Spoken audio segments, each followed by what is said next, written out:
Muy buenas tardes todos, queridos amigos. Se van sumando nuestros seguidores a este canal que se llama Patricio Lons, donde hacemos básicamente grandes entrevistas a personas del pensamiento. Hoy vamos a estar con dos muy importantes politólogos. Y el título que los convoca es este, triunfó Putin con el 85%. Por supuesto que había todo tipo de lecturas, ¿no? Había gente que decía que era con trampa, que no es cierto, que no puede ser, que cómo puede ser que con una guerra. Pero ahí está, 85% del electorado. Ahora, ¿Europa con esto tendrá paz o se encamina a una guerra? Uno ha visto la entrevista con Tucker Carlson y no parece ser el mensaje de un hombre que quiere una guerra. Me da la impresión de que Rusia está más preocupada por sus problemas internos que por enfrentar una guerra. Pero todo puede ocurrir. Pero hablemos un poquito de Rusia para ubicarnos. Rusia entre los siglos XVII y XIX fue parte integral de la política europea. Recordemos incluso la venta de buques a Fernando VII para recuperar el Imperio Español de América, o las relaciones entre Catalina la Grande y Francisco de Miranda. Rusia también ha tenido una obsesión por controlar su zona de influencia y alejar su frontera de su capital. Ahora, ¿cuándo nace Rusia? Bueno, la Rus de Kiev, siglo IX. Ahí eso formaba parte de Ucrania, Polonia, Bielorrusia y Rusia. Luego vienen las invasiones mongolas, aparece el ducado de Moscova y se hacen cristianos en el siglo X, a punto tal que los príncipes rusos se casaban con princesas bizantinas y ellos se consideran como la tercera Roma. Las dinastías más importantes que gobernaban Rusia fueron la de los Rurik, que reinaron entre el 862 y el 1598, cuando muere Fiodor, hijo de Iván el Terrible, ¿no? Que lo manda a matar el padre, ¿no? Ahí el zarato pasa a un sobrino de Fiodor, que es Mikhail Fyodorovich Romanov, que es elegido en la Asamblea Nacional de Moscú en 1613. En esos momentos también había reclamos para el zarato por parte del rey de Polonia, algunos impostores. Hubo varios impostores en la historia de Rusia que, por supuesto, todos terminaron mal. Finalmente, en 1618 hay un tratado de paz y ahí ya, de a partir de entonces, los Romanov reinaron como autócratas de todas las Rusias hasta el 17 de julio de 1918, en que fueron asesinados en la casa de Ipatiev, una casa que luego fue destruida por Boris Yeltsin cuando fue gobernador de esa zona. Bien, a partir del 18 se inicia la pesadilla soviética, viene la Segunda Guerra Mundial, termina la Primera, viene la Segunda Guerra Mundial, Crimea pasa a Ucrania hasta que Putin la recupera. El 9 de noviembre cae el muro de Berlín, el 9 de noviembre de 1989. Y la Unión de Repúblicas Socialistas Soviéticas se rompe el 26 de diciembre de 1991 y ahí es el fin de la Guerra Fría. En 1999, Vladimir Putin asume como primer ministro del presidente Boris Yeltsin. Y gobierna hasta ahora con un mandato recientemente elegido que le va a permitir ser presidente hasta el 2030, el año fatídico, el año al que todos tememos. El 24 de febrero de 2022 inició lo que él llama la Operación Militar Especial en Ucrania y si bien perdió varios familiares en la Segunda Guerra Mundial, no demostró resentimiento alguno hacia Alemania. De hecho, con Angela Merkel hablan en ruso o en alemán indistintamente.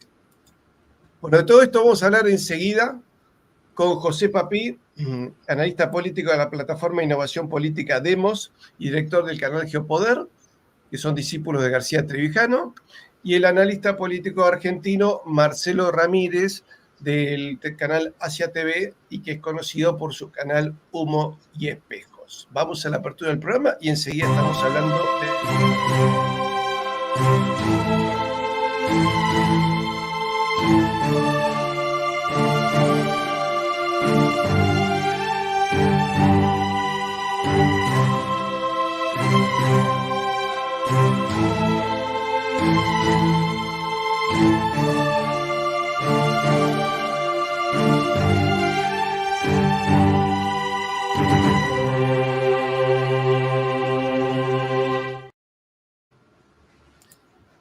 Les recuerdo a todos que ayer estuvimos con un argentino en mi canal Historia con Patricio Lons, hablando de cómo es la relación de los inmigrantes argentinos en España, y también luchando contra la leyenda negra. Hicimos un programa sobre una argentina que le culpa a los españoles por no hablar quechua.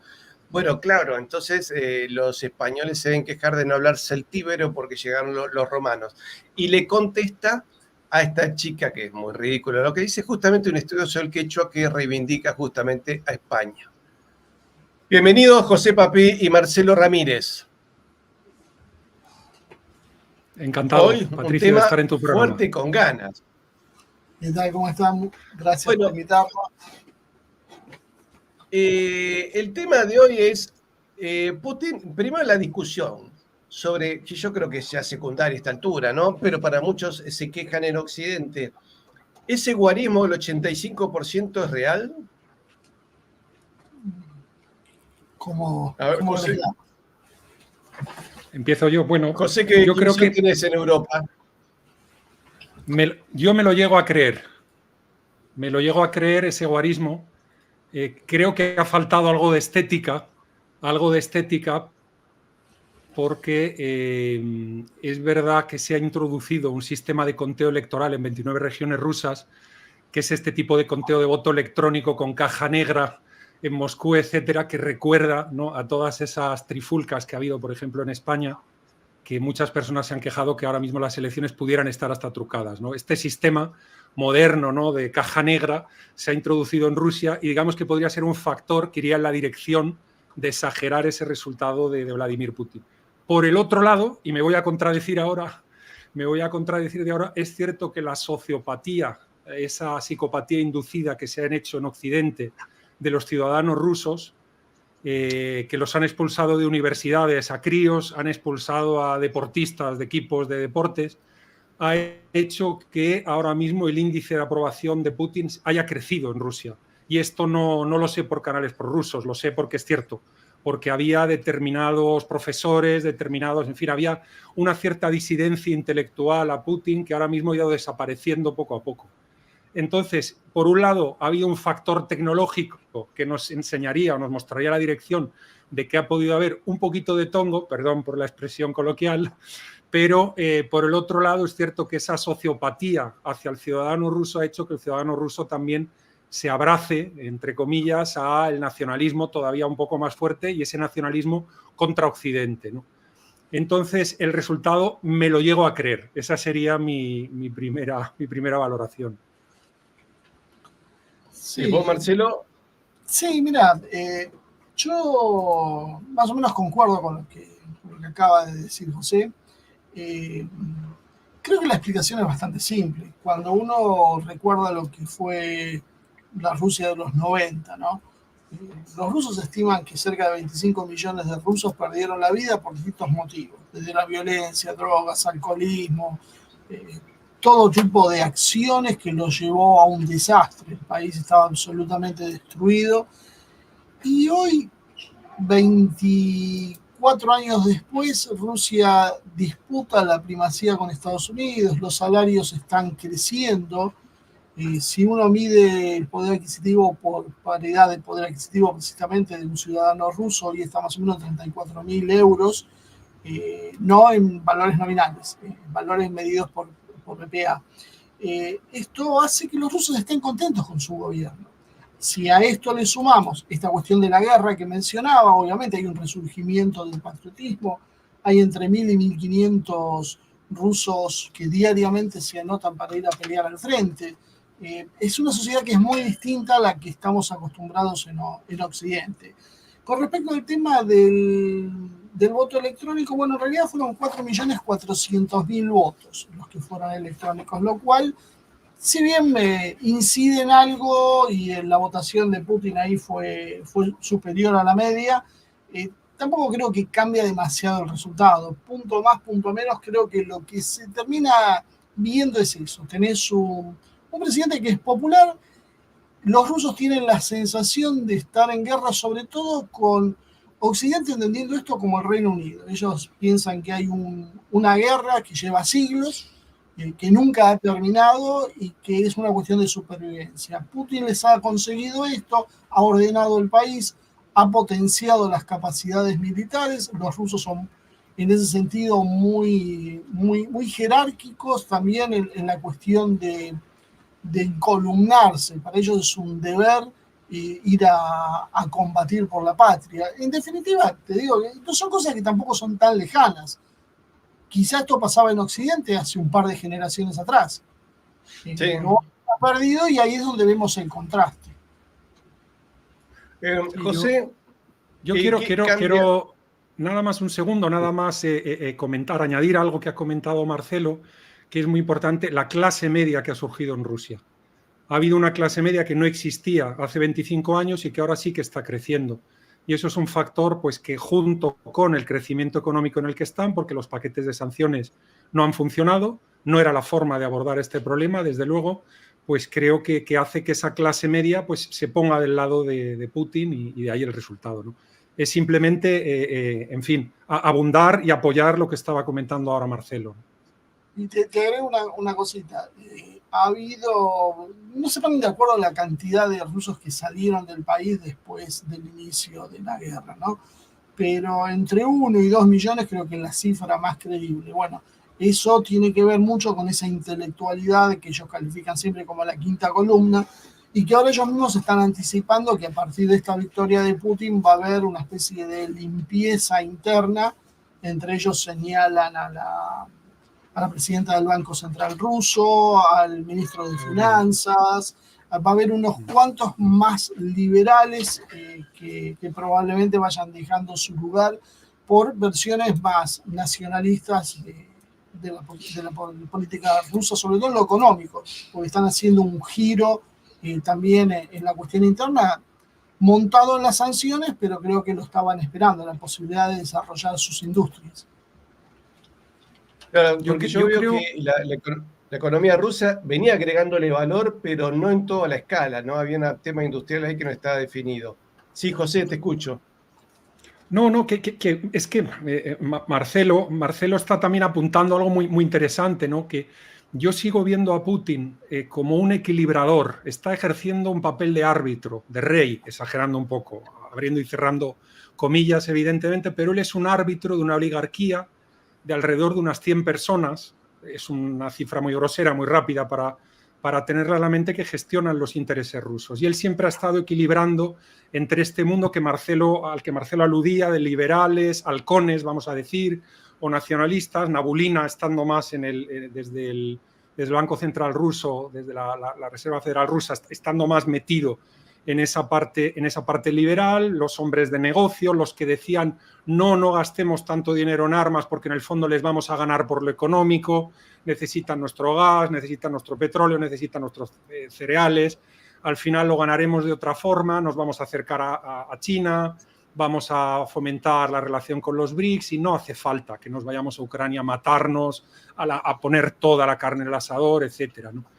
Y es cierto que a pesar de que en Occidente se vende la imagen de un tirano, evidentemente Putin es un hombre duro, es un autócrata, es un hombre fuerte, es un hombre que si tiene que hacer fuerza contra sus enemigos, lo hace y lo hace de manera muy dura. Pero que estamos hablando de una figura que nos equivocamos cuando lo concibimos como un dictador. Cuando se presenta la figura de un psicópata irracional que quiere recuperar el expansionismo imperialista de los rusos, eso es completamente una locura que no obedece, al contrario, a un hombre que los servicios de inteligencia europeos siempre califican como un seguro. Lo que más miedo le tiene ahora mismo, por ejemplo, la comunidad de inteligencia, la comunidad militar europea, es que haya un cambio en Rusia repentino y pase cualquier barbaridad. Y Putin es esa persona que da esa estabilidad de saber qué contrincante, perdonad que use la palabra, porque es como lo están planteando hoy, ¿no? Ese adversario, pero por lo menos es un adversario claro, que tiene unas formas, tiene una manera de jugar la partida y más o menos se le comprende. Entonces creo que Marcelo apuntaba en eso, de que puede haber cambios de cromos, y yo lo que quería subrayar es precisamente que él es un árbitro es un árbitro con mucho mando en plaza, mucho mando en plaza, perdón que insista como hacía el poeta, ¿no? Repitiéndole el adverbio tantas veces, pero que al final es un árbitro y él está equilibrando. Sí, totalmente de acuerdo. José, ¿crees que va a haber... quiero ir un poco al centro del tema de hoy. Este 85%, obviamente que lo fortalece. Un presidente que gana con ese guarismo, se acaba la oposición. Además, no parecen haber habido candidatos fuertes. Lo de Navalny es una mancha ahí negra ahí que no queda claro, que ustedes si quieren lo podrían aclarar. Pero pregunto, con este poder, ¿él cómo se planta frente a Occidente, frente a Macron, que le está mostrando los puños, que se los muestra de atrás de Alemania y de Polonia, ¿no? Se los muestra con varios colchones geográficos delante, ¿no? Claro, es como hacerse guapo, yo siempre digo, con Tyson, pero delante tuyo tenés 3 o 4 campeones de boxeo que te defienden, te vuelvo a insultar detrás de ellos. Pero ¿cómo se planta ahora contra Macron? Que Macron habla de mandar ahora 2.000 soldados franceses que van a ser evidentemente mercenarios, posiblemente de la Legión, a Ucrania. ¿Cómo se planta frente a los occidentales, frente a Scholz? Yo creo que con Angela Merkel no hubiese habido una guerra, pero con Scholz, que parece un títere ahí que no queda bien claro para quién está jugando, o tal vez esté muy claro, pero me gustaría que aclares eso. Bueno, yo voy a dar mi punto de vista a la espera de lo que nos diga Marcelo, claro. Mi punto de vista es el siguiente. Macron ha perdido. Las andanadas que estuvo dando la semana pasada se las frenaron en Berlín en la reunión del pasado el viernes y allí se escenifica por fisionomía, como decía el gran Antonio García Trevijano, no solo por el aspecto corporal, sino por cómo se movían las manos y cómo sudaban y cómo hablaban en la rueda de prensa. Yo creo que a Macron le dicen, mira, en la tesitura armas, reconstrucción de Ucrania, los alemanes creo que ganan con la idea de la reconstrucción de Ucrania.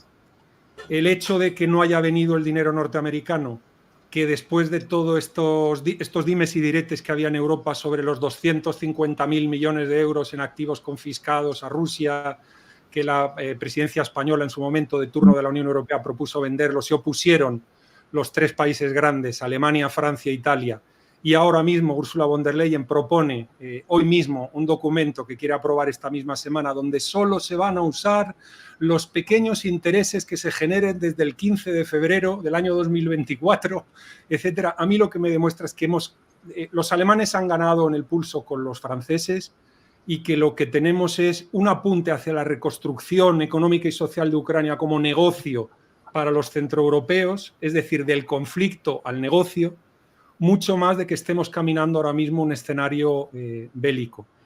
Si estuviéramos caminando un escenario bélico, esos 250.000 millones que tienes del enemigo los cogerías inmediatamente. En un minuto irías, los agarrarías, comprarías armas, misiles, todo lo necesario y te lanzarías contra tu enemigo. Esa es mi opinión. Sabéis de mi tesis de que yo creo que a Europa le han hecho el sándwich. Los norteamericanos han logrado poner de moda la OTAN, han logrado vender más armas porque han vaciado los obsoletos arsenales europeos. Los rusos han conseguido, y bueno, también se han cargado el Nord Stream, que lo han dicho todos los presidentes norteamericanos de turno desde hace tiempo. Los rusos han conseguido quedarse con el este de Ucrania, han conseguido volver a la palestra internacional, se han inventado un concepto maravilloso que son esto de las importaciones indirectas, como se dice en Occidente, es decir, están vendiendo más que nunca todo lo que tienen y lo único que han conseguido es que los ciudadanos europeos paguen todo más caro y punto pelota, es que no ha pasado absolutamente nada y los europeos se han quedado despistados. Cuando se han dado cuenta de todo esto y han entrado en sí mismos, han empezado a firmar acuerdos bilaterales de armas con Ucrania, a mandar ministros, a intentar vender armas, a vender tecnología de tal. Se lanzaron franceses y alemanes a la carrera. Pero los franceses han intentado, como tú muy bien decías, Patricio, calentar el ambiente, pero creo que al no haber apoyo norteamericano, al hacer esta propuesta Ursula von der Leyen, la tesis alemana triunfa el pasado viernes, y aunque hay un divorcio en la Unión Europea evidente, señores, en el mes de abril viene Xi Jinping a París a hablar con Macron y en el mismo mes se va Olaf Scholz a Pekín a hablar con él. Es decir, esfuerzos diplomáticos en paralelo, sin coordinación, que tienen ahora mismo la Unión Europea. Es un pato cojo porque va a haber elecciones al Parlamento, van a cambiar los comisarios, hay un cambio político y ahora mismo de aquí a final de año la Unión Europea no se mueve. ¿Qué hacen los dos países grandes? Van a su aire. Van a su aire, pero en esto de Ucrania creo, a lo mejor Marcelo me contradice, encantado de debatir con él, claro, pero creo que ha triunfado la tesis de vamos a hacer el negocio, vamos a mandar a nuestras empresas a ganar dinero con Zelensky o con el que pongan finalmente para sustituirle y vamos a quedarnos con eso. Esa sería mi hipótesis. Pero ¿quién va a pagar eso? Porque Ucrania está fundida. Hombre, Patricio, los europeos tienen unas... Es que no quiero hablar mal en tu programa, que eres un hombre educado y tienes unos seguidores muy educados, pero es que los europeos se lo tragan todo. Los europeos se tragaban el clima climático, se tragaban la pandemia, se tragan lo de Rusia y se tragan lo que haga falta. Y ahora mismo, pues de aquí a junio es todo la fachosfera, la extrema derecha que viene, que va a destrozarlo todo. Y el europeo le dicen que estamos en una economía de guerra y arreglado. Le suben los impuestos 10 puntos, los hacen más pobres, los hacen vivir en casas más pequeñas, tener coches peores, les prohíben tener hijos, todo lo que haga falta, y el europeo se lo traga encantado. Entonces lo van a pagar por los pobres ciudadanos. Eso es lo que yo pienso. Después de Marcelo me vas a decir que cambia en Europa con el tema de si suben los partidos de derecha, que en realidad vamos a aclarar que en Europa los partidos de derecha son los partidos patriotas, nacionalistas, etcétera. Acá la derecha tiene dos visiones en la Argentina. Una es la derecha nacionalista, que sí es patriota, y después la derecha liberal, que por lo general gobiernan tan mal que hace que vuelva a la izquierda progresista, ¿no? Marcelo, ¿vos ves lo mismo? ¿Vos crees que esta guerra es una guerra muy contenida, que no va a pasar a mayores? Yo soy yo tengo mis dudas. Me gustaría tener la confianza en que se va a solucionar esto tan fácil. Yo creo que acá la cuestión en realidad pasa por lo que se va a decidir finalmente en Washington. Creo que eso estamos todos más o menos de acuerdo, ¿no? La posición de Estados Unidos es la que define. El problema es que Estados Unidos tiene un país dividido. O sea, tenemos un sector que podemos nombrar como globalista, después podemos discutir si el término adecuado es globalista, pero sabemos al sector que nos referimos, a este de la izquierda woke, el que incide sobre Europa, que ese es el guerrerista y el que quiere la guerra. Pero por otro lado tenemos a Trump, que es el que va a ganar las elecciones si lo dejan llegar. Si no, el otro día un amigo me decía, si no aplican una solución a lo Kennedy.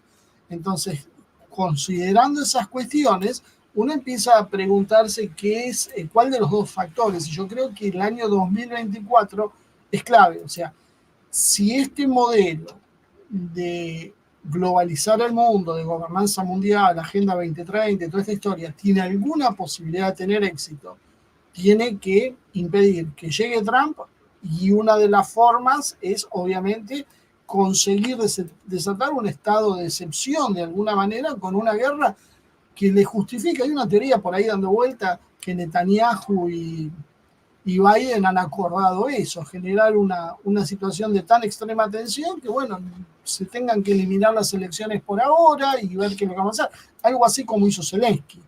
No da elecciones, pues no están dadas las condiciones. No sé si llegarán a ese punto, pero claramente si quieren una guerra con Rusia, la necesidad va a ser ahora. Una vez que Trump llegue al poder va a ser mucho más difícil esto. Trump no está interesado en esto. Es muy probable que Trump salga de la OTAN, que le diga a los europeos, bueno, arréglense ustedes, 2%, 3% del PBI a armamento, y a Rusia, bueno, ustedes quédense tranquilos y no ataquen y está todo bien. Rusia como intenciones lo que tiene es tratar de sacar a la OTAN de sus fronteras. Creo que hay un gesto bastante claro cuando Rusia hace trascender que parte del modelo de negociación para ellos es devolverle a los romanos, a los húngaros y a los romanos, los húngaros, me están faltando uno, y a los polacos, las partes de las tierras ucranianas que históricamente eran de ellos. Porque ellos dicen, esto es un estado artificial. Parte nuestra, parte de ustedes, y bueno, si sobra algo se lo quedará a Kiev, siempre y cuando sea neutral, no dentro de la OTAN. En su momento era, si quieren estar en la Unión Europea, no hay problema. Hoy, no sé, porque también cuando uno gana una guerra, cambia las condiciones, no las endurece. Pero el problema es que yo veo muy difícil acordar en este sentido, porque las propuestas son hacer una negociación sin la presencia rusa, luego exigirle compensaciones de guerra, juzgar a criminales de guerra, aceptar que Ucrania entre en la OTAN. Y la verdad, no entiendo por qué los rusos cederían en esa posición, desde la posición de fuerza que hoy están teniendo, y que por todos los indicios que vemos el ejército ucraniano está a punto de colapsar. Creo que parte de esta intención de Macron de enviar tropas es empezar a... hablan de generar una fuerza de 70.000 hombres, entre franceses y otros países que también donen voluntarios para poder proteger y tapar los agujeros que va dejando la defensa ucraniana. O sea, la situación creo que está muy complicada y creo que va a estar muy candente en todo el año. Si pasamos el 2024, parece que en 2025 veremos el amanecer. Ahora, se ha comentado que han muerto por lo menos 6.000 mercenarios extranjeros en el ejército ucraniano. ¿Vos creés que se va a conseguir que los europeos quieran ir a morir a Ucrania por más que les paguen? Y muchos mercenarios que fueron volvieron medios espantados, porque una cosa era participar en las guerras que habían hecho en Medio Oriente y en otros lados donde vos contabas con una relativa seguridad. Con Rusia la cosa era muy distinta. Yo creo que con los mercenarios solos evidentemente no les va a alcanzar, porque empezamos a ver iniciativas de movilizar la ciudadanía. Dinamarca, la propia Alemania, están preparando a su población para una guerra. Eso es lo que a mí me hace pensar que acá hay algo, que están creando un clima bélico. Y hasta dónde van a estirar la paciencia de Rusia, sinceramente no sé, porque están bordeando, es muy peligroso lo que están haciendo, y estos 2.000 soldados franceses, en principio los rusos dicen que ya están entrando en Ucrania, y hoy Medvedev acaba de decir que van a ser prioridad para el ejército ruso. Me dieron la misma actitud que tomaron con los tanques occidentales. Bueno, mandaron Leopard, vamos a cazar a los Leopard, ¿se acuerdan que dieron recompensas y todo? Bueno, sí. Creo que van a apuntar a lo mismo. O sea, vamos a cazar a los... Yo fuese francés, un soldado francés, y me dicen que Putin me pone a mí como prioridad, me pondría muy nervioso. José, ¿cómo ves eso? ¿El europeo medio se iría a morir en Ucrania? Para estirar esta situación. No iría a morir en Ucrania. Fíjate, los propios ejércitos europeos este año ha habido un descenso de personas que están dentro del ejército en los grandes países, en Alemania, en Francia, en el Reino Unido. Solo el ejército polaco ha crecido un poquito este año. Y porque les han subido el sueldo, aparte, generosamente, y ha sido una salida profesional para algunas personas, ¿no? Y yo al final, y que me perdone Dios y que me perdone Patricio por lo que voy a decir ahora, pero siguiendo la lógica marxista de seguir sencillamente el dinero, ¿por dónde va el dinero? Igual que en el tema pandémico, yo vi el final, en el momento que se recomendaba por parte de las grandes firmas de inversión a los fondos soberanos, a estos fondos institucionales, que volvieran al mundo de las aerolíneas y volvieran al mundo de los hoteles. En ese momento yo pensé, dijo, mira, creo que se ha acabado esto. Se ha acabado esto y hay que pasar de página. Ahora mismo a mí ese comentario del jefe máximo de JP Morgan Chase en Davos, en el aquelarre globalista, donde se atreve a decir, no con estas palabras, lo voy a decir de una manera quizá un poco bromista, ¿no? Con Trump se vivía mejor y Trump acertó en todo lo que hizo, acertó en lo que teníamos que hacer con China, acertó en que la OTAN tenía que tal, acertó en todo. Y bueno, yo creo que el gran capital empieza a descontar que puede volver Trump. Y estoy de acuerdo con Marcelo, que lo ha comentado al 100%, es decir, yo lo llevo diciendo ya tiempo en mis intervenciones públicas, que solo una operación de cloacas del Estado, como la operación Kennedy, que decía de manera bromista Marcelo, creo que solo eso es lo que queda ya para que Trump no sea presidente, porque creo que ahora sí viene preparado. No le van a tomar el pelo como en el 2000. Él fue la sorpresa en el 16, le engañaron y le tomaron el pelo en el año 2020, pero ahora mismo viene con el colmillo de un lobo, viene preparado, tiene los asesores que tiene que tener, los abogados que tiene que tener, y ahora va a ser mucho más complicado que haya esas historias, ¿no?, que vimos en el documental de las 500 mulas.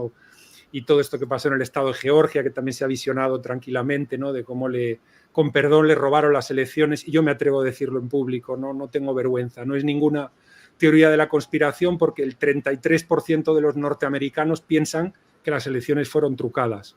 No lo estoy diciendo yo, lo hacen cuando hacen encuestas de 20.000 personas en Estados Unidos, eso es lo que sale. Entonces, me ha encantado lo que decía Marcelo. Ojo que los Estados Unidos de América no es una posición unívoca de un presidente fuerte que controla los servicios secretos, el Pentágono. No. Está una Casa Blanca muy woke, está un Pentágono que son más serios porque llevan los galones y, oiga, ándese usted con cuidado que nos metemos en un lío muy grande. Es decir, y yo lo que veo es que el Pentágono ahora mismo apunta hacia China. El Pentágono quería abandonar Ucrania con una parada, un pit stop, como dicen en lo de la Fórmula 1, ¿no? Un pit stop en Oriente Medio para irnos al mar de China. Es un poco lo que quiere el Pentágono, pero la Casa Blanca no, la Casa Blanca está a otro lío, y es verdad que o pasa algo o si viene Trump lo que va a haber es lo que va a haber y se va a hacer una détente, como dicen en francés, y se va a frenar todo un poquito, ¿no?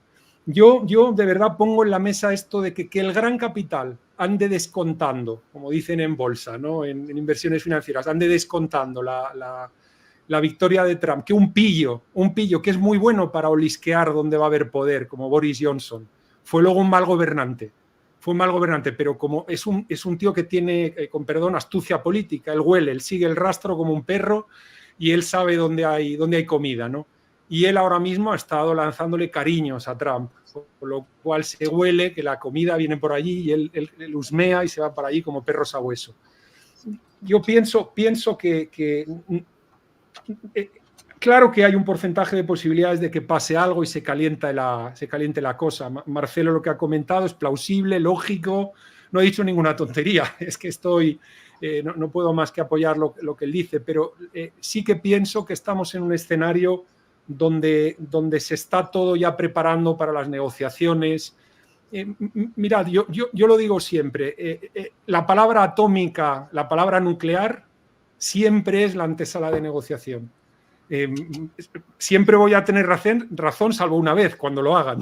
El día que lo hagan, evidentemente, nos vamos todos al carajo, ¿no? Pero es fácil decir lo que estoy diciendo, pero vamos, todas las veces que se ha puesto en la mesa la amenaza nuclear, normalmente ha sido porque ya estábamos sentados, negociando, hablando, ¿no? Pero José, el dinero norteamericano... Pero hay un algo concreto, se está generando un ánimo bélico en la población europea. Sí. Entonces, ¿y eso para qué se hace? Acuerdo. De hecho, me acuerdo un militar español, hace 15 años, me dijo, en la época de Rajoy, ya decía, nos están haciendo la cabeza para una futura guerra con Rusia, me decían, cuando Rajoy era presidente del gobierno de España. Sí. Pero que es que lo que quieren es empobrecer al ciudadano, si no quieren nada más que eso. Y es que la mejor manera de tenerlos asustados es con un bichito que te va a matar o con un tío malvado que está en el Kremlin que nos va a invadir y nos va a destruir. Es que esa es la manera. Que se hace para consumo interno. Voy a decir que toda esa psicología, ese trabajo es para consumo interno. Ahora, algo que me llamó la atención, y a mí me gustaría que también Marcelo me des tu visión. Para Trump, su enemigo es China, no es Rusia. Yo creo que él quiere romper los BRICS por el más grande, decirte, venite con nosotros. Es decir, me parece que Trump justamente él podría desactivar esta guerra. Pero China no le gustaría que Rusia se vaya a los BRICS. Y ahora se va a reunir, como decís José, se va a reunir con Scholz y se va a reunir con Macron en dos reuniones distintas. O sea, no va a haber un lenguaje unívoco por parte de Europa. ¿Y qué pasa si China dice, aprieta un poco el acelerador? Porque dice, no, yo no me quiero quedar afuera, y que Rusia avance sobre Europa generando alguna situación, suponete, recuperando Taiwán, por ejemplo, cosa que active todos los cañones de la guerra. Le dejo a Marcelo, que Marcelo responda. Ver, Marcelo. O respondo yo, como queráis. Sí, si querés comienzo. Yo creo que no es la política china la de emplear la fuerza. China es básicamente una nación comerciante. La van a emplear si es el último recurso, pero no se sienten cómodos los chinos. Los chinos se sienten cómodos negociando, vendiendo, produciendo. Creo que no van a ir por Taiwán, excepto que Taiwán declare la independencia. Eso es la única línea roja que tal vez haría dudar, y aún así habría que ver si dan el paso directo o cómo endurecen las posiciones. Sí concuerdo en que Trump desde el primer momento tuvo como enemigo a China, y el objetivo tendría que haber sido algo como lo que hizo Nixon, separar a Rusia de China. El problema es que hoy yo creo que tanto chinos como rusos vieron que no están los planes de Occidente amistad. Es, primero destruimos a Rusia y después vamos por China. La discusión medio era por ese lado. Y ahí es donde yo veo que es lo que los ha terminado por unir. Ellos por un lado dicen, como viejas civilizaciones, India, Rusia y China no han tenido enfrentamientos serios entre ellos. Ha habido algunas escaramuzas en ese sentido, pero nunca ha habido guerras de verdad. Los rusos están muy preocupados, sí, por poblar obviamente el lejano oriente, porque saben que la presión demográfica china es una realidad, pero también creen que es bastante complementario. Ellos tienen materias primas, tienen energía y tienen armas nucleares. Entonces los chinos pueden utilizar eso a su favor y los van a respetar. Los chinos, por otro lado, como no buscan soluciones a través de lo militar, sino a través de la seguridad, y los chinos también tienen mucho ese pensamiento de nosotros somos un universo en nosotros mismos. China es el imperio del medio, por algo se llamaban a sí mismos de esa manera. Básicamente, para los chinos existe China y el resto del mundo. Y el resto del mundo es un lugar para negociar.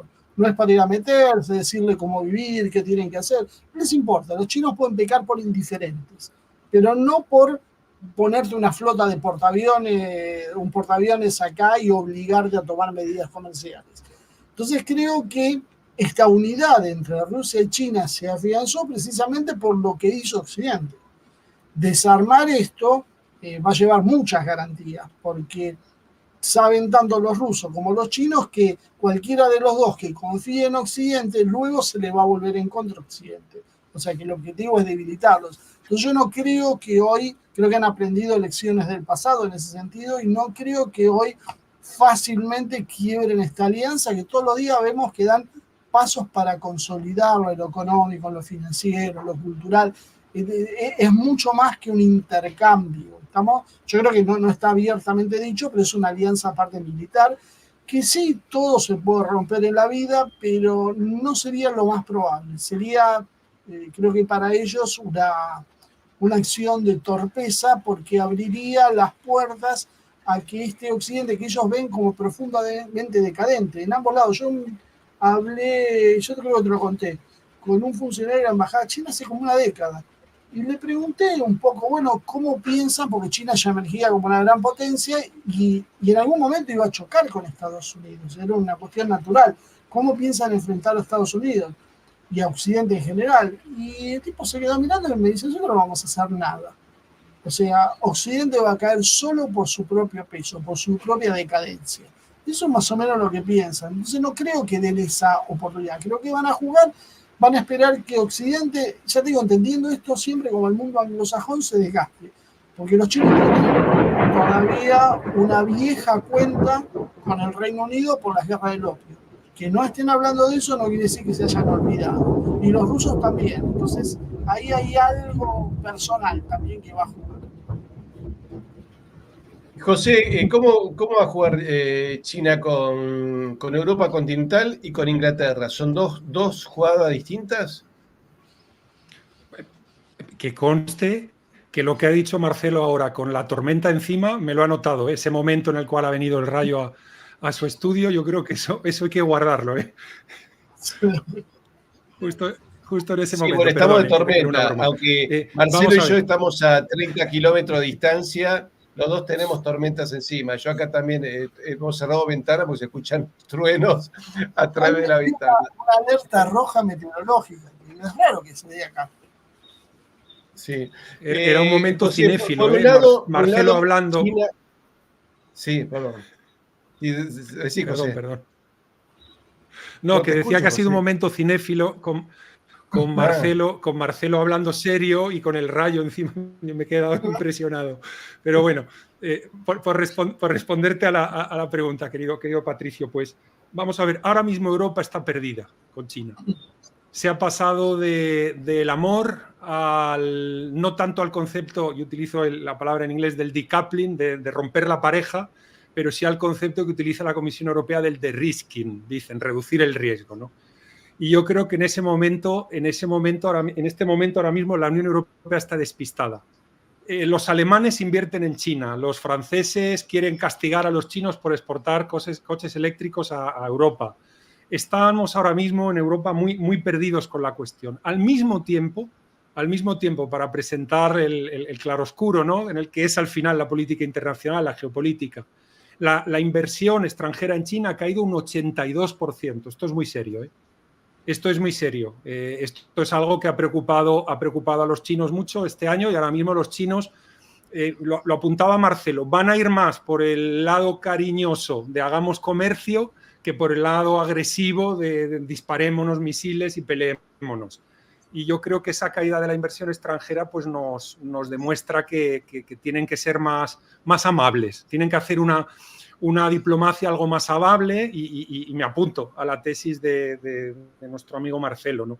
Luego, claro, qué difícil es para Rusia y para China tener unas contrapartes internacionales donde hay un cambio de jugada, hay un cambio de estrategia en el partido cada 5 años, cada 4 años. Se vuelven locos, porque ellos que viven en estos regímenes más autocráticos, pues claro, ellos trazan una política internacional a 15, a 20 años y dicen, vaya, me cambiaron al mandatario francés, me cambiaron al mandatario alemán y este pájaro dice lo contrario que el anterior, a ver cómo gestiono yo esto, ¿no? Esto es algo muy complicado, ¿no?, para Rusia y para China.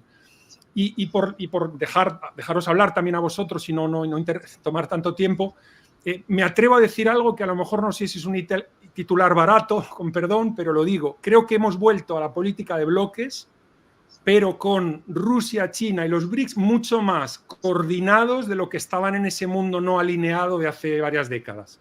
Porque en aquel momento estaban muy separaditos unos de los otros, ¿no? Fundamentalmente Rusia y China por el enfoque Nixon que nos explicaba Marcelo.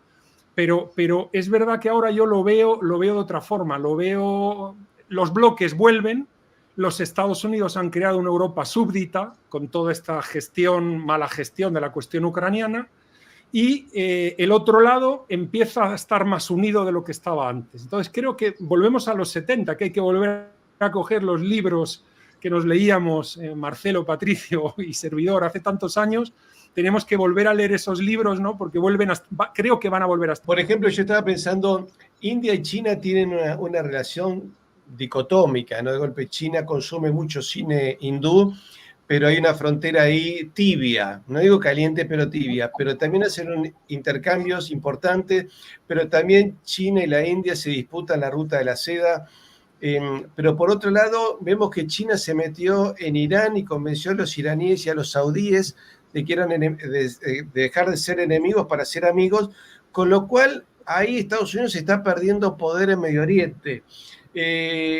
¿Vos crees que los BRICS van a crecer, Marcelo, ahí? ¿Vos crees que Irán, Arabia Saudita, India van a terminar abroquelados con China y Rusia? India tiene, yo creo que a veces a nosotros nos cuesta entender cuando hay políticas soberanas. O sea, el problema de India es que tiene una política india, o sea, que favorece a la India. Entonces nosotros tratamos de encajarla o a favor de Occidente, o a favor de China, o a favor de Rusia, y la verdad es ecléctica. A veces están a favor o a veces están en contra de acuerdo a sus intereses. Los intereses, una política multifacética, donde en algunos puntos juegan con Occidente, en otros lo hacen con China o lo hacen con Rusia. Y creo que la intención de ellos también con China es conseguir establecer, ya tienen un enorme comercio interno. Creo que ellos ven en China la posibilidad de obtener inversiones, un mercado que los ayude a desarrollarse, y ellos son una nación que necesita rápidamente desarrollarse. Entonces, en ese sentido, no creo que vayan a un enfrentamiento tampoco. Y creo que eso da la posibilidad de que dentro del BRICS se coordine mejor. Los otros países son países en realidad menores, y creo que una de las cosas que demostró Putin es un tipo enormemente paciente. Acordémonos que Erdogan le derribó un Sukhoi 24 y Putin masticó la bronca, le mataron a un embajador en Turquía, siguió masticando la bronca y consiguió de alguna manera no traerse como aliada a Turquía, pero por lo menos ponerla en entredicho con Occidente, que no sea 100% confiable. Y Erdogan tiene una actitud avalada por esta cuestión de pivotear entre los dos ejes. Y creo que Putin juega eso, juega procesos a largo tiempo. Eso, más la mentalidad de Rusia y de India, que también son de hacer las cosas a muy largo plazo, creo que da una estabilidad en las ideas. Como decía José, tienen un contraste con los occidentales, donde llega un presidente y hace lo contrario a lo que hizo el anterior. Y eso es difícil de entender para su mentalidad. Se ve que no nos conocen demasiado los argentinos, porque nosotros somos especialistas en eso, cambiamos cada 3 meses. Pero eso es un problema. Y yo creo que ellos quieren construir un mundo donde haya cierta estabilidad. Entre los países que piensan así, la idea del BRICS es básicamente un mundo multipolar, que hay representaciones geográficas, representaciones culturales, y así es como lo van estructurando. Creo que hay un problema porque buscaban una pata hispanoparlante. Tenían a Brasil adentro, Iberoamérica, podríamos decir, necesitaban a alguien que represente al mundo hispano. Y esa es la Argentina, porque España está en la OTAN y México está al lado de la frontera de Estados Unidos. Era la Argentina, pero bueno, Argentina salió con esta cuestión y creo que alteró de alguna manera los planes, ¿no? No digo que esto sea 100% cerrado, porque me da la sensación que ese pragmatismo los va a llevar a, cuando no esté Milei, reconsiderar esta situación. Pero creo que en ese bloque... Ahora eso, escúchame, Marcelo, esto le va a interesar a José. Primero le pido a todos los que nos están viendo que pongan me gusta, que nos ayuda muchísimo con los algoritmos. Nosotros vamos a comprar parte del material obsoleto, José. Vamos a comprar un escuadrón de cazas F-16 a Dinamarca, con los misiles y los repuestos que Estados Unidos le permita a Dinamarca vendernos. Y por otra parte, el presidente Milei dijo que él no iba a tener ningún tipo de relaciones con los BRICS ni con China. ¿En cuánto nos ha afectado la decisión del actual gobierno en las relaciones con China, Marcelo? Bueno, a los argentinos China, en particular. Con China hicimos un papelón histórico, en el sentido de que primero endurecimos la posición de la canciller Mondino, que es una persona, para los que no lo saben, como veo que tenés mucha audiencia española, ella es dueña de un banco, no tiene ninguna experiencia en materia internacional y se ve que nunca también se preocupó del tema. No tuvo mejor idea en una reunión de decirle a la delegación china hablar de Taiwán como si fuera un país independiente. Y esto produjo una serie de cortocircuitos acá. China amenazó con suspender las relaciones con el swap, que básicamente el swap creo que está cortado, pero lo más grave fue cuando amenazó con suspender las compras, y de hecho empezó a aumentar las compras en países vecinos, dejando de comprar a la Argentina. Y esto hizo que la canciller rápidamente retroceda sobre sus pasos, pero la situación quedó herida hasta tal punto que si uno ve hoy el perfil de la embajada China es muy bajo. Hay detalles que a veces uno no está acostumbrado a mirar, pero que son importantes. Por ejemplo, el Año Nuevo Chino, acá se hace una festividad muy grande, un festival. Se hacía primero, viste, en Barrancas de Belgrano y después lo trasladaron a un predio. Este año, por primera vez, no sé, en 20 años, los chinos no lo hicieron. Hubo un festejo en el barrio chino, pero en realidad eso lo hizo un grupo de taiwaneses que tenían un problema entre ellos. Yo lo conozco gente de la comunidad que me lo contó como la historia. Pero el problema es que el festival de verdad no se hizo. ¿Por qué los chinos hicieron eso? Porque son señales que ellos están enviando. Con la Argentina las cosas no están bien, no está bien con este gobierno, porque consideran básicamente insuficiente lo que está haciendo. Entonces las relaciones realmente son malas. Cuando vos ves que China le aconsejó a la Argentina entrar a los BRICS, dijo que ellos verían con muy buenos ojos que la Argentina se sume al BRICS, que aparte China, que es uno de los actores importantes en empujar a Argentina hacia el BRICS, y Argentina les dijo que no. Y después Argentina invita a Zelensky, lo amenaza, al final los mandaron, pero amenaza a mandar con 2 helicópteros, que es un gesto, pero es un gesto importante en lo bélico. Ahora Milei quiere visitar Kiev. Bueno, no te olvides que Rusia y China son aliados dentro de los BRICS. No podés amparar eso sin que te resienta de alguna manera las relaciones con Moscú. Están en un mismo bote y se van a comportar así. Por lo tanto, lo que vos le haces a Rusia, de alguna manera te empieza a rebotar también a China. Entonces creo que todo este contexto está haciendo, bueno, yo acá ya me estoy yendo de tema, pero que el gobierno argentino se haya peleado con China, con Rusia, con Brasil, hasta con España se iba a pelear, ¿te acordás en su momento? Porque Felipe, ¿cómo se llama? Pedro Sánchez era un comunista. O sea, si es un comunista, no es un comunista, no es un problema de Milei. Milei se tiene que limitar a cumplir su papel en la Argentina y ya está. Y cada país elige el presidente que quiere. Y a nosotros nos puede gustar más o menos, pero no tenemos derecho a meternos en los asuntos internos de otros países. Y nosotros hacemos esto sistemáticamente. No sé qué es lo que piensan hacer con Estados Unidos, pero ahí ya también tiene otro problema, porque está, por un lado, alabando a Trump, lo cual hace que le traiga malestar con la administración de Biden, pero por otro lado, cuando implementa las políticas woke, son las de Biden, que van en contra de lo que quiere Trump, e inclusive no termina de entender esta, no sé si amistad, pero esta buena sintonía que hay entre Putin y Trump. O sea, realmente no entendemos lo que está pasando.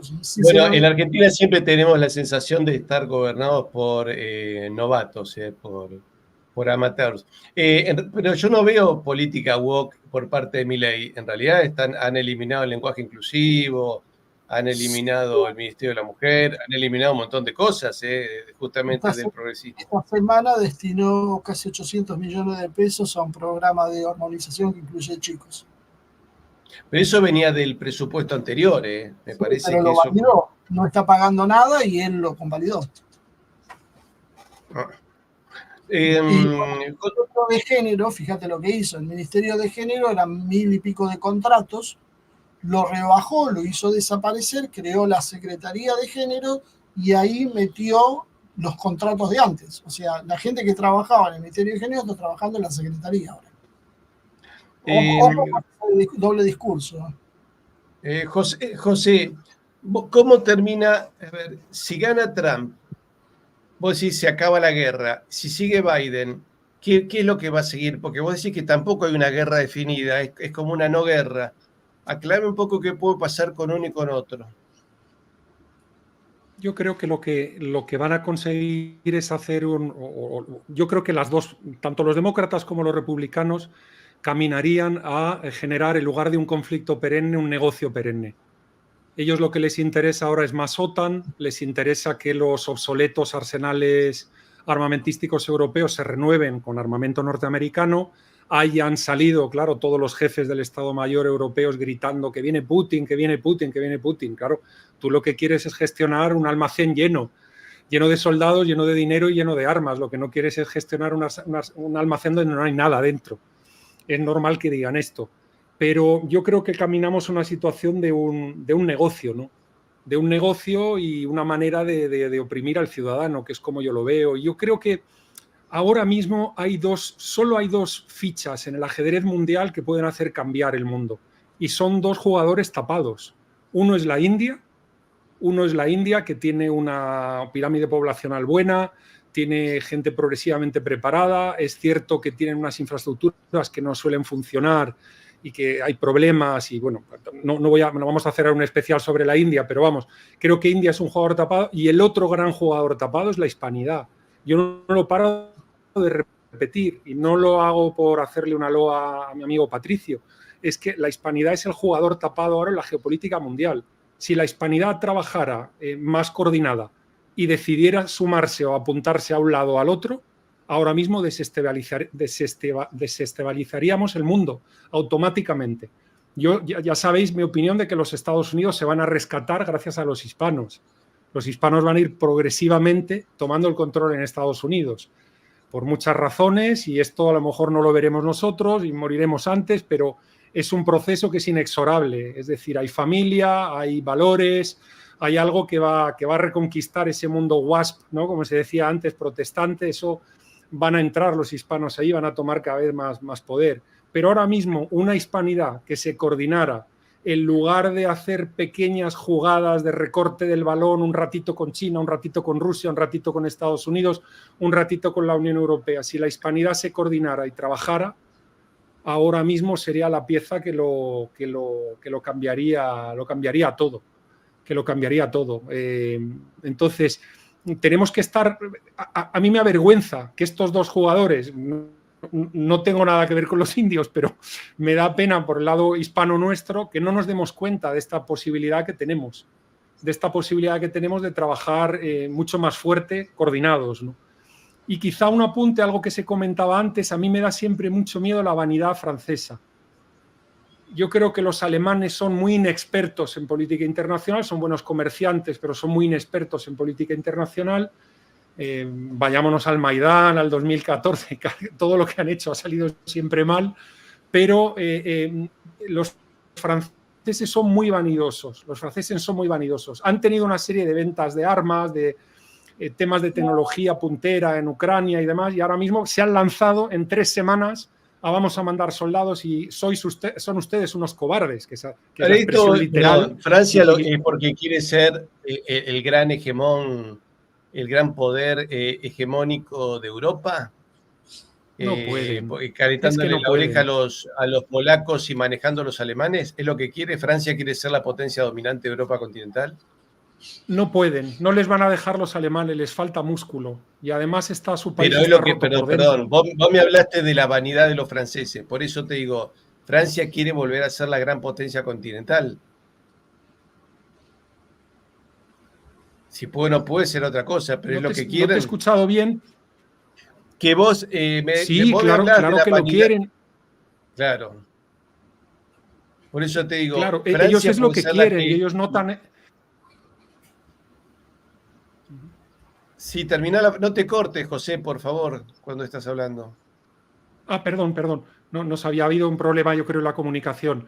No, estaba diciendo que pienso que Francia, esta vanidad le lleva a veces a querer aparecer sea de lo que sea y diciendo lo que haya que decir. Y Francia ahora mismo está perdida y está cometiendo muchos errores en lo internacional porque no tiene una política clara. Ellos han estado, si os recordáis, al comienzo de esta reaceleración del conflicto ruso-ucraniano, intentó mediar, Macron se fue al Kremlin y se sentó con Putin, como esto pasará por mí, yo lo arreglaré.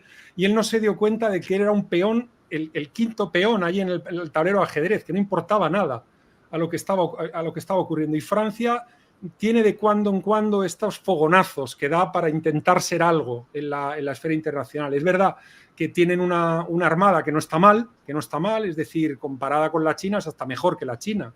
La armada japonesa, la armada francesa, la Navy británica no están mal, la única importante es la norteamericana, pero tienen algo que sí que tiene cierta enjundia. Pero Francia no da miedo. Francia no da miedo porque necesita el músculo alemán. Y el gran problema de Francia, que lo hemos comentado, Patricio, en programas contigo, es que está rota por dentro. Hay geoestrategas como, por ejemplo, Peter Zeihan, que en mi modesta opinión se equivocan cuando dicen Francia es un país de futuro. No, tiene una pirámide poblacional buena y tú como geógrafo te gusta, pero la pirámide poblacional de Francia es una catástrofe. Francia está rota, está dividida, hay un desasosiego social extraordinario y bueno, yo reconozco que los franceses nunca me han caído bien por la cuestión de la ETA, que albergaron a la ETA tantos años y me caen mal, pero yo les tenía envidia a esos pueblos con su teatro, con su escuela, con su iglesia, con su campo de deportes. Tenían una vida que era una vida buena. Eso se ha roto. Francia está destrozada desde hace 10 o 12 años. Entonces la élite francesa, pues sí, va dando bandazos por ahí, quiere vender sus armas, quiere vender su tecnología, quiere vender sus productos, pero ahora mismo... ¿Qué pasa si gana Marine Le Pen en Francia? Va a ser complicado que gane. Va a ganar las europeas.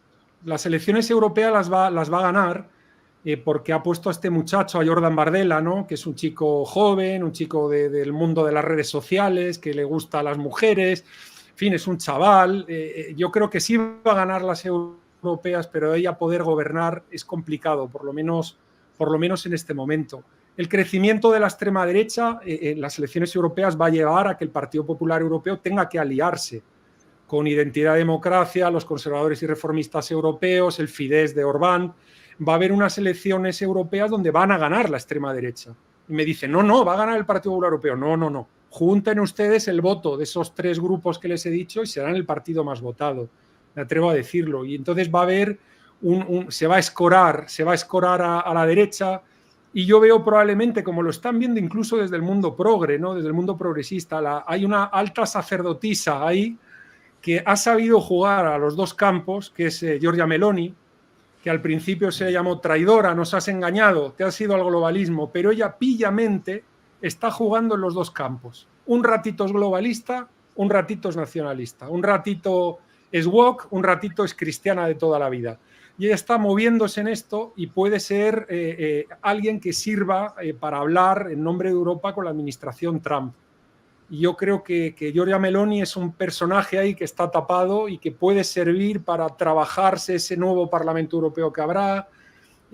Puede pasar, o sea, algo, ¿vos crees que puede ser la gran interesante, ¿no? a partir del año que viene puede ser la gran figura europea? ¿Giorgia Meloni puede ser la gran figura europea del año 25? Puede ser, amigo Patricio, porque está jugando a los 2 campos y entonces ninguno de los 2 campos le tiene miedo.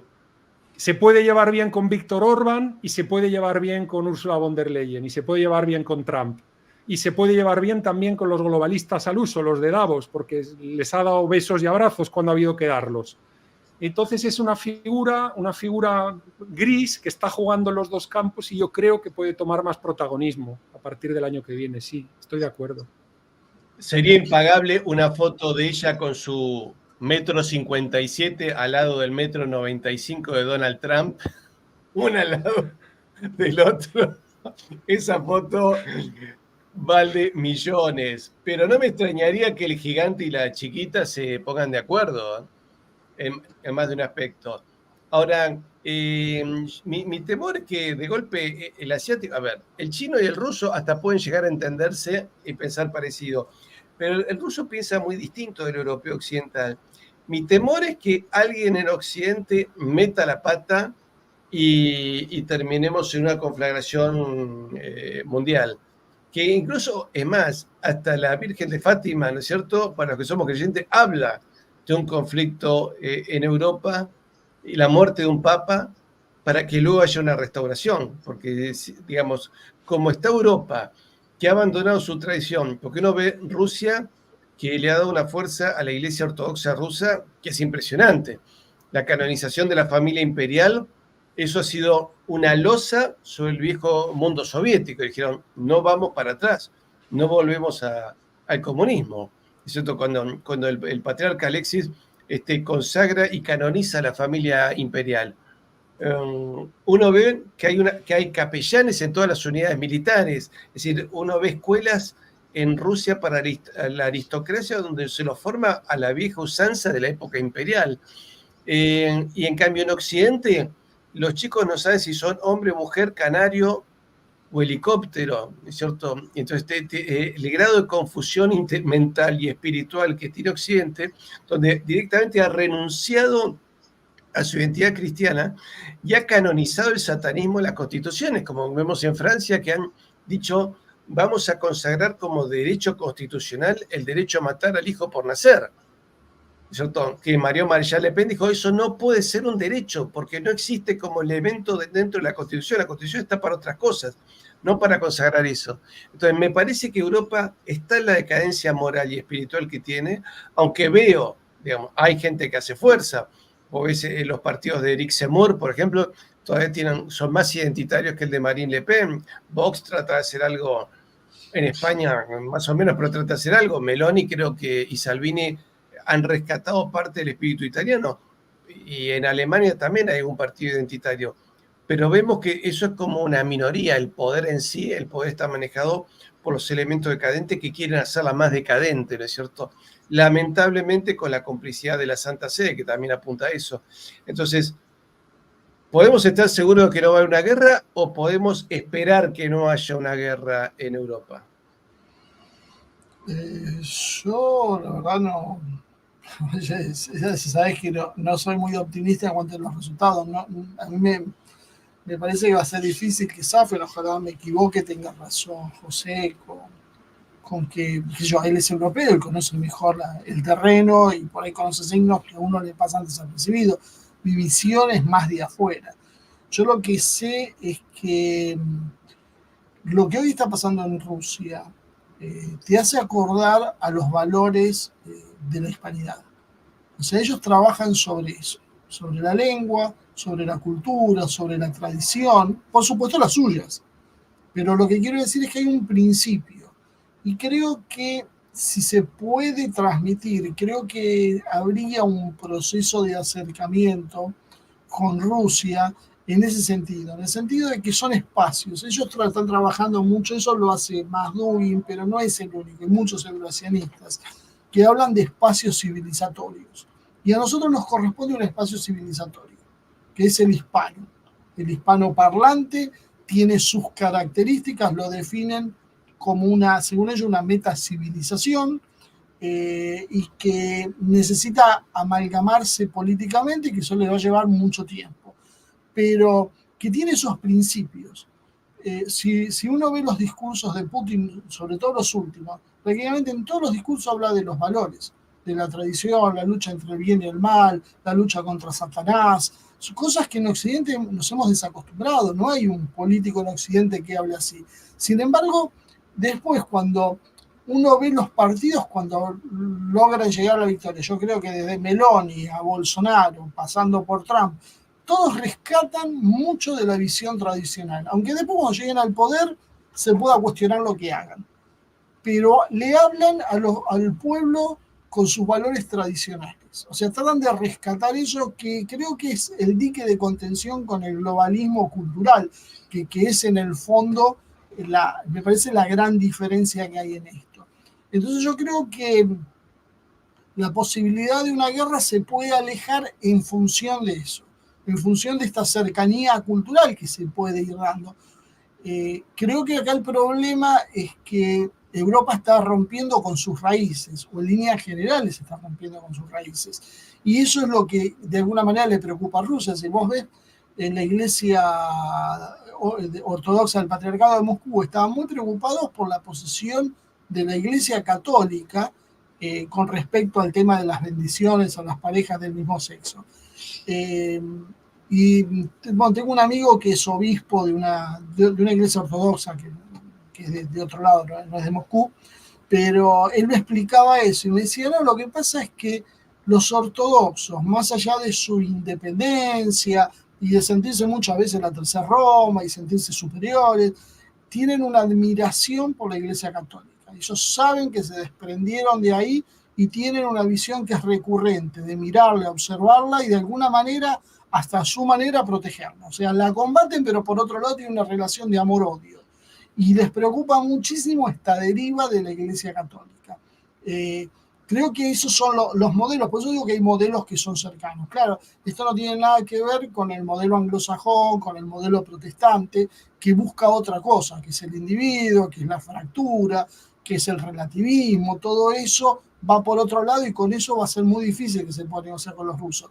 Más allá de la cuestión económica, quién gana plata en la reconstrucción o quién gana plata con los misiles, yo creo que hay una cuestión de fondo que tal vez en Occidente no la terminamos de percibir, porque nos hemos acostumbrado precisamente a que las cosas sean como son.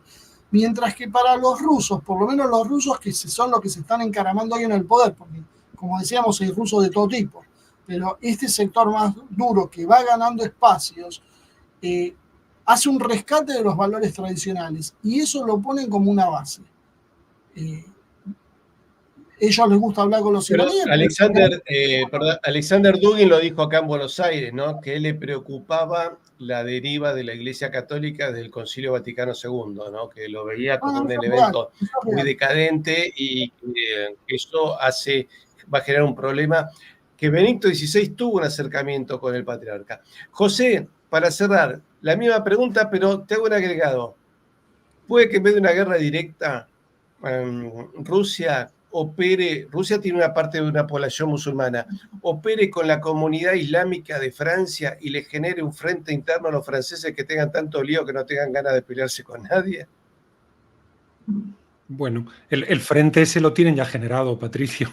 Es que la vida ahora mismo en Bélgica, en Holanda, en Alemania, en Francia es algo terrible. Es algo terrible. Yo he residido tantos años en Bélgica y no se puede vivir. He tenido que huir del centro de Bruselas, que era una ciudad provinciana cuando yo fui a mediados de los 90, y ahora mismo hay que vivir a 25 kilómetros del centro para no temer por la vida de uno. Es que es una situación horrible. Ha pasado a ser la ciudad prácticamente más peligrosa de Europa, y lo mismo ocurre en Francia, en tantas ciudades, etcétera. Entonces, yo creo que no hace falta, a Putin no le hace falta ni operar esto. Ya el mal ya ha crecido solo, ¿no? Y bueno, yo sigo siendo de la opinión de que puede ser que haya una guerra de desgaste en Ucrania, que se mantenga durante un tiempo, pero creo que caminamos a un escenario donde se deja ahí un miedo y en el fondo lo que se persigue es seguir haciendo negocio. Ahora mismo el hecho de que toda la élite europea haya estado forrándose con el conflicto ucraniano-ruso a través de toda suerte de importaciones, exportaciones, a través de Turquía, de Bulgaria, de puertos en Italia, en Alemania, que nunca habían estado trabajando con energía y han estado ahora mismo importando energía a través de allí, recibiendo energía. Bueno, es algo vergonzoso. El mismo negocio pandémico se ha repetido ahora con la cuestión ruso-ucraniana, y yo creo que al final, lamentablemente, es todo dinero. El problema es que los europeos están despistados en este gran tablero geopolítico internacional, y al final sus élites van simplemente detrás del dinero. Detrás del dinero, van como perros detrás del dinero, y eso es lo que hay, y eso es lo que tenemos, poco más.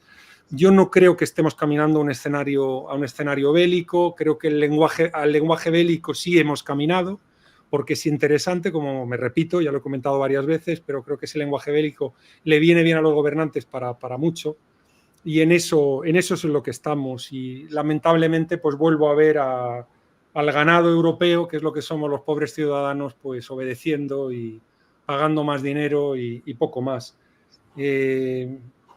Yo creo que, como siempre digo, perdona que me repita, Patricio, la esperanza que tiene Europa viene desde Hispanoamérica, desde luego la de España. Como no venga de vuestro lado, España no somos ya nada. Necesitamos vuestro ejemplo. Dios quiera que podamos seguir haciendo ruido en España. Mirá, justamente hablando de eso, les comento que en mayo vamos a hacer un Congreso Internacional por Reunificación de la Hispanidad en Cartagena de Indias, y esto ha sido una iniciativa colombiana. Así que aquellos que quieran participar, ya sea asistiendo o colaborando de alguna manera, ahí les dejo mi correo. Y además aquellos que quieran ayudarnos a pagar el viaje, porque no todos los disertantes tenemos todavía todos los recursos necesarios, les voy a dar un curso especial de historia, van a ser 4 clases, 4 o 5, con todo aquello que no puedo decir en los medios de comunicación, so pena de que nos cierren el canal. Bueno, todos aquellos que estén interesados, me escriben a info@comunidadhispanista.com, y para todos los que sean tanto miembros del canal como aquellos que quieran donarnos una ayuda para poder hacer el viaje a Cartagena, donde nos vamos a plantear un congreso internacional por la reunificación de la hispanidad. Ese es el motivo del congreso. Y bueno, espero, José, que vos también puedas asistir. José Papi, Marcelo Ramírez, muchísimas gracias por haber estado con nosotros. Muchas gracias a vosotros. Un fuerte abrazo. Hasta pronto. Y a ustedes, queridos amigos, Bueno, ya saben, vamos a hacer un curso especial para aquellos que quieran colaborar con nosotros para poder financiar el viaje a Colombia para el primer Congreso de Reunificación de la Hispanidad. Y bueno, ese es el objetivo que tenemos para este año, para el 2024. Ese es el gran propósito de nuestro canal. Un congreso que nos permita cerrar filas frente a los enemigos de España y de Hispanoamérica, frente a los enemigos de la civilización, que ya los conocemos.